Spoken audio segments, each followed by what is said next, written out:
பெரியவங்க சொன்னா பெருமாள் சொன்ன மாதிரி இல்லையா? வணக்கம், ஆத்ம நமஸ்தே. Welcome to this Janaki Aachi kolams channel. இந்த நாள் உங்களுக்கு இனிமையான நாளாக அமைய வாழ்த்துக்கள். இந்த கோலத்தை ரசிக்கும் போது ஒரு பழமொழியும் சேர்ந்து ரசிக்கலாம். மாமியார் உடைத்தால் மண்குடம், மருமகள் உடைத்தால் பொன்குடம். இதோட பொருள் எப்படி சொல்லப்படுதுன்னா, ஒரே தவிர மாமியார் செய்யும்போது அது பெருசாக கருதப்படுவதில்லை. ஆனால் வீட்டுக்கு வந்த மருமகள் அதே தவற செஞ்சு விட்டால் அதை மாமியாரை பெருமைப்படுத்துவாங்க, அதாவது பெருசுப்படுத்துவாங்க அப்படின்ற பொருளில் வருது. உண்மையான பழமொழி என்ன அப்படின்னா, மாமியார் உழைத்தால் மண்ணுக்கு உரம், மருமகளும் சேர்ந்து உழைத்தால் பொண்ணுக்கு உரம். இதுதான் உண்மையான பழமொழி. அதாவது ஒரு விவசாயி இருக்க வீட்டில் மாமியாரும் மருமகளும் சேர்ந்து நிலத்தில் உழைத்தால் பொண்ணும் பொருளும் சேருன்றது அர்த்தம். அதான் மாமியார் உழைத்தால் மண்ணுக்கு உரம்.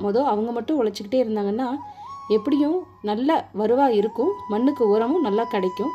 அதே நேரம் ஒரு மருமக வந்துட்டா அவளும் சேர்ந்து உழைச்சா பொண்ணுக்கு உரம், பொண்ணும் பொருளும் இன்னும் நிறைய சேரும், தங்களோட வருவாயோட சேர்த்து அப்படின்னு சொல்கிறதான் இதோட உண்மையான அர்த்தம். இப்போது விடுகதைக்குள்ளே போகலாம்.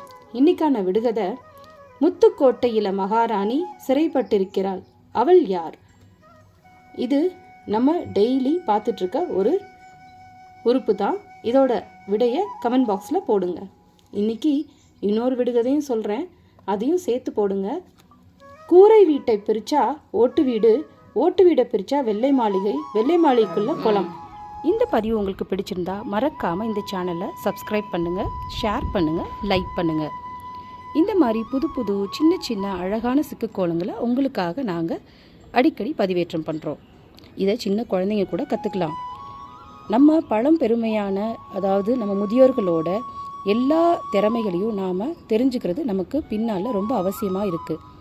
அதை இந்த சேனல் ஊக்குவிக்குது. வணக்கம், வாழ்க வளமுடன். வெற்றி உமதே.